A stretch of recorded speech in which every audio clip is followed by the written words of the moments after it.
Hello, lovely humans. Welcome back to The Tangent. This is episode 3.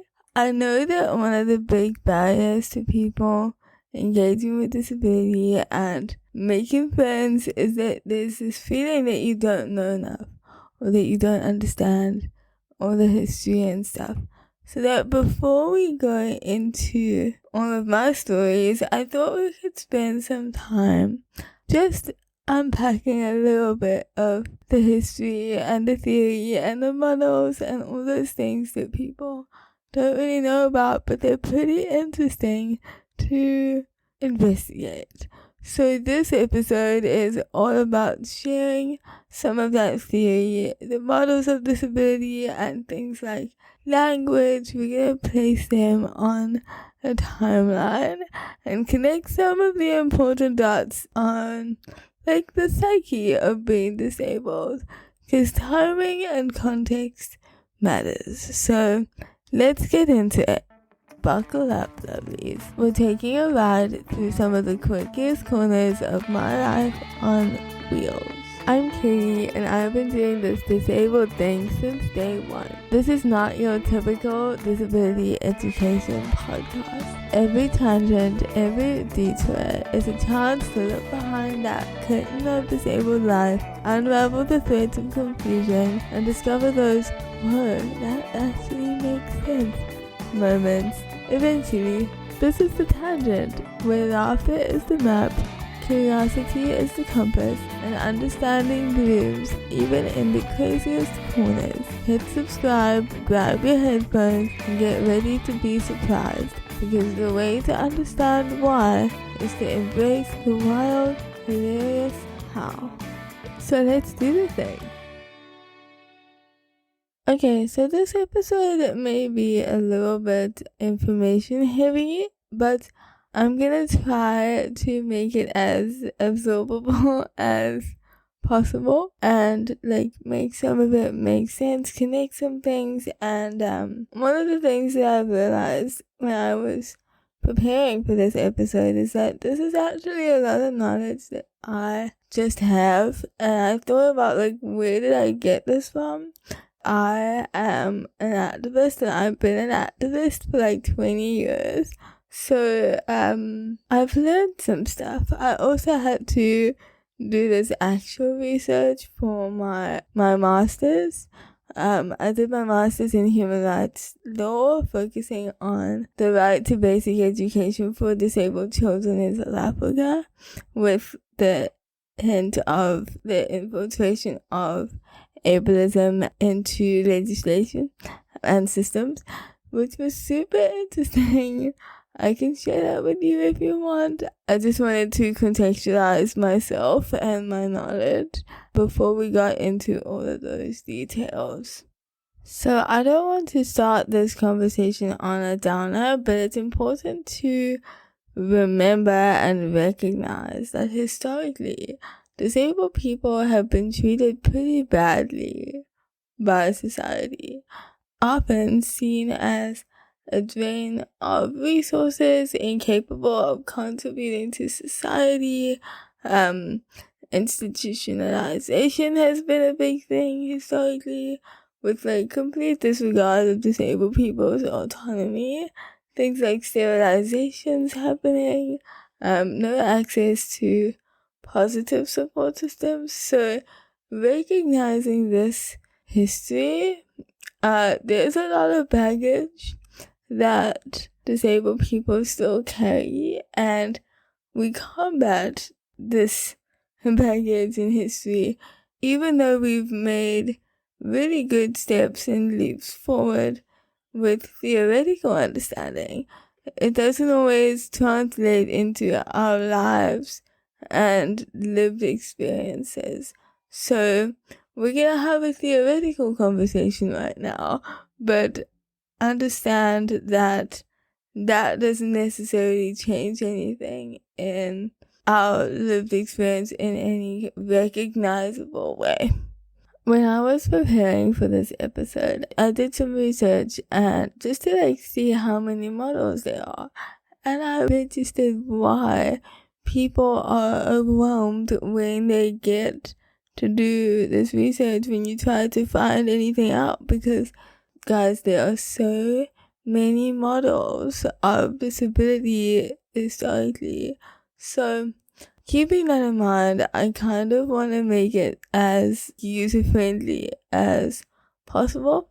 So I went through all of them, or the ones that I could find, and I've sort of realized that there are 4 main areas of models, and so we'll pay attention to those.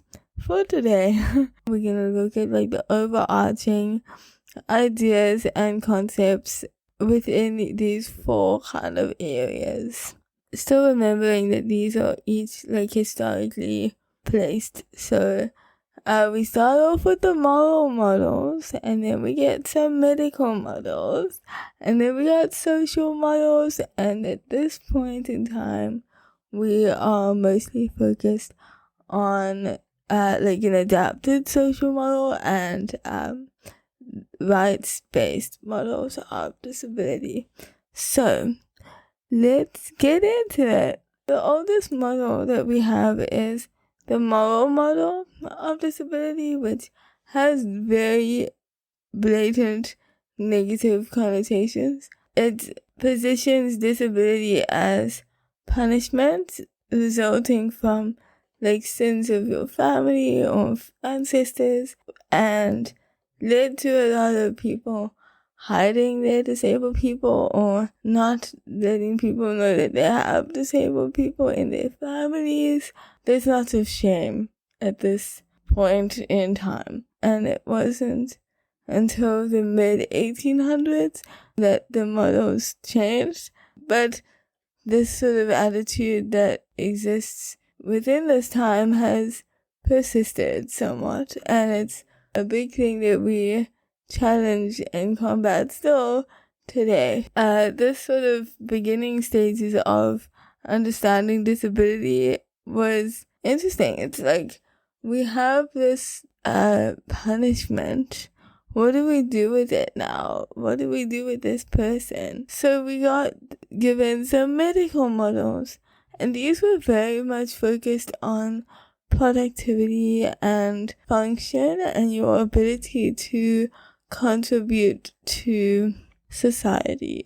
These developed during a time of like wars and the Industrial Revolution and stuff. It was very important that you were able to function at a high level and to be able to do the things that society needed you to do. And disability just doesn't always fit into that narrow mold of existence. So the medical models were very focused on function. So there's something wrong with your body. It doesn't work how it's meant to. And that's based on non-disabled, able-bodied standards. And so we'll use medicine and medical intervention to fix it. The model is kind of cause and effect oriented, so we'll find the cause of the disabledness, find the cause of the problem, and then solve that problem. During this time, like eugenics was a big focus. Being disabled was seen as a lack of health or the opposite to health, and it works on the assumption as well that having a disability limits your function and your productivity, and because of that, it assumes that your quality of life is less if you have any quality of life at all. So that's interesting. It also placed disability in the same category as severe illnesses like cancer. And the approach in terms of support was like, your disability, your problem. So it was something that was inherent to you as a person in a negative way, linked to you. So many negative connotations in your disability as yours as an individual was not only representative of you, but also of the people around you, but in a negative sense.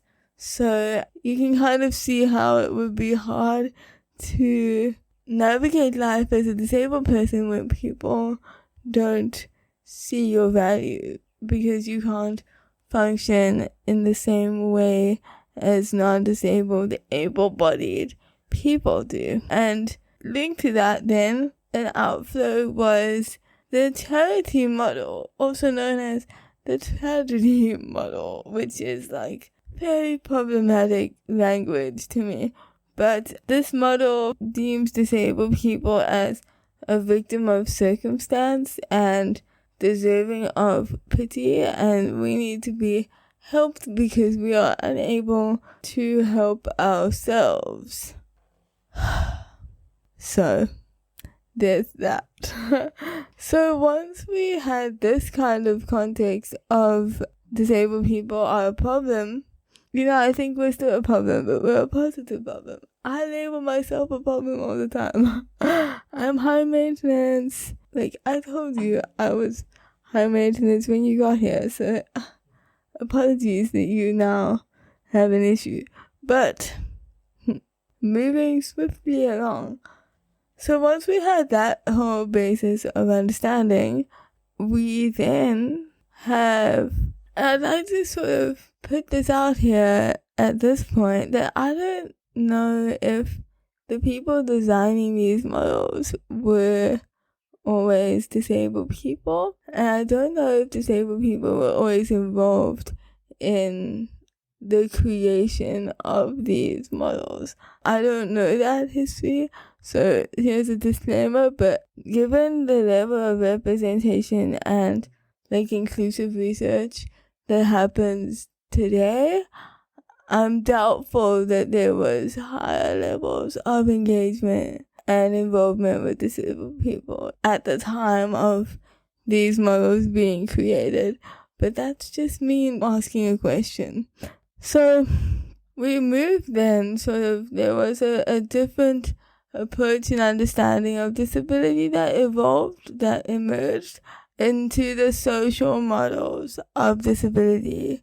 So we moved focus from the individual with the problem to the problem being an environmental one. So this model makes disability a lot more abstract and looks at social barriers like attitudes and inaccessible spaces and the actual exclusion of disabled people from participating in society. And this started to gain popularity in the 1980s and led to lots of legislation happening, like the Americans with Disabilities Act arose during this period.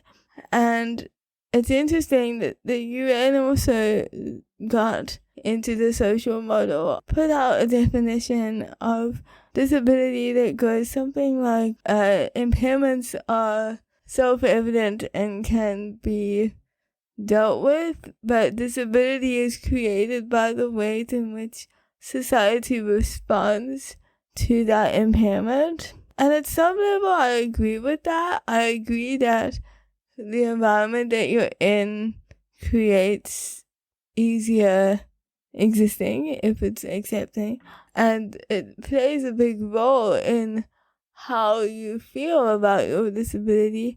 But some argue that this model is too broad and defines disability too broadly to adequately address the needs of disabled people. I don't know if I particularly agree with that perspective.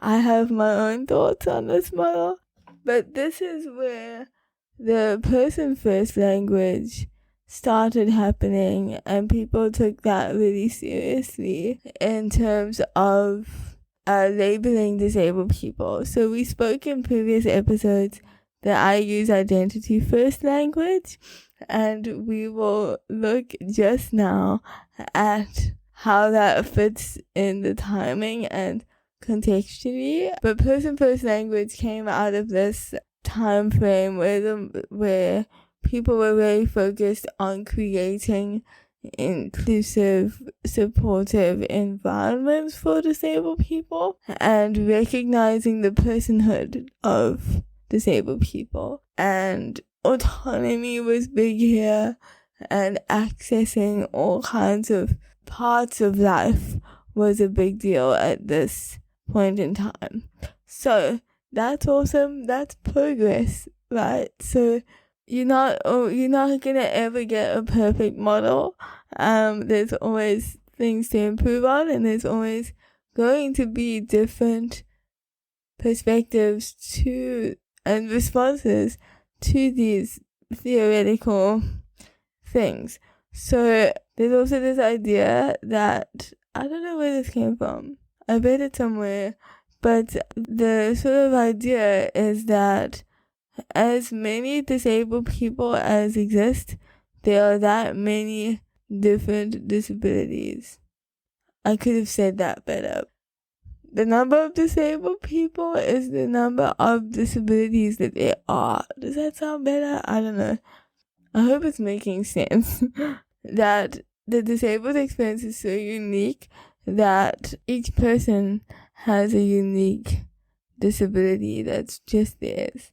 So understanding that also in this time frame and in this period and this context, person first language makes a lot of sense. And it makes sense that people who grew up in this time and with this approach under this model, you can understand why they hold fiercely to person first language. Because historically, disabled people were not seen as people.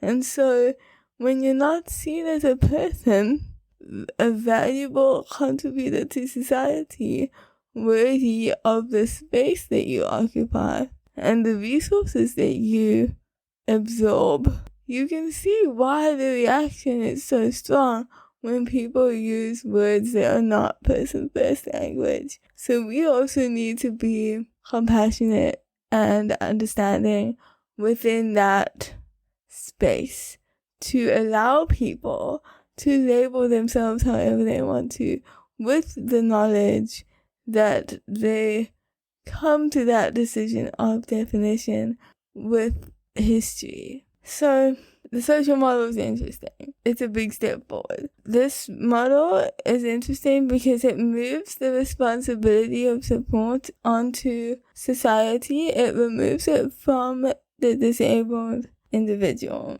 which I find interesting because I have grown up in the era of the rights-based model of disability, which pitches disabled people as having the same rights as everybody else and positions disability as a natural part of human diversity, and because of that it has to be respected and supported in all of its forms. So that's my context, that's my realm of understanding. So for me, identity first language makes sense because I've grown up in the era where that's the acceptable standard.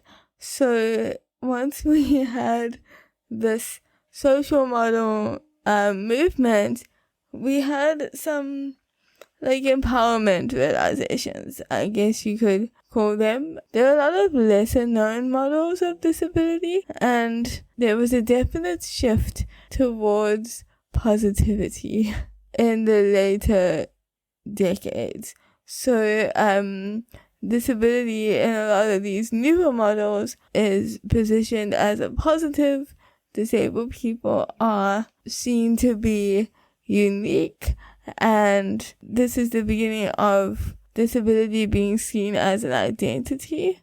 So it's an important shift, and there's a lot more disabled pride being considered. There's a lot more existing allowed. You are allowed to exist in the body that you exist in. You don't need to fit into some non-disabled mold because you were made the way that you were and you are valuable just so. And when these models emerged, it's also looking at collective power of disabled people. So there were recognitions of buying power of disabled people, recognition of political leverage of disabled people. Because if you remember that disabled people are a minority group, there's 1 billion people that live with disability. That's a huge amount of collective power that's only recently being acknowledged. Not yet harnessed, but acknowledged. We make steps forward, we make strides forward, but it's always interesting to look back and see how we got here. And I'm intrigued and interested to see how we move forward from here, because the same sort of issue arises with the rights-based models when you say disability needs to be supported in all its forms and in all spaces. I wholeheartedly agree with that, but how do you make that a reality for people? I'm asking that not as but how do you do that? More in how are we going to achieve that kind of a way? Because I think there are so many barriers that exist around us that we don't need theory to be one of those barriers. So we need to learn the theories, use them where they make sense, learn from what didn't work, and move forward, making the lived experience of disabledness a more positive one. Because we can't constantly be educating people the whole time. We have to move towards action. And there's been a lot of action. There's still a lot to do. I hope that wasn't too much knowledge sharing for one session. I hope that it was valuable. I hope that it gave insight. I forgot about some of these things, so it's been interesting for me to kind of uncover them again and get newly angered by some of them, newly enthusiastic, newly intrigued by disabled history. There's a lot of tea over here also, so that's a fun thing to go into. I look forward to growing more of these conversations. If you have questions about any of these models or anything that we've spoken about here, please do share them. Give a comment what your thoughts are, what your questions are, because that's really how we grow. That's how we build a community. It's just by being brave enough to ask the questions. Ask the questions, embrace the curiosity and the confusion, because that's what we do. So we'll see you in the next one.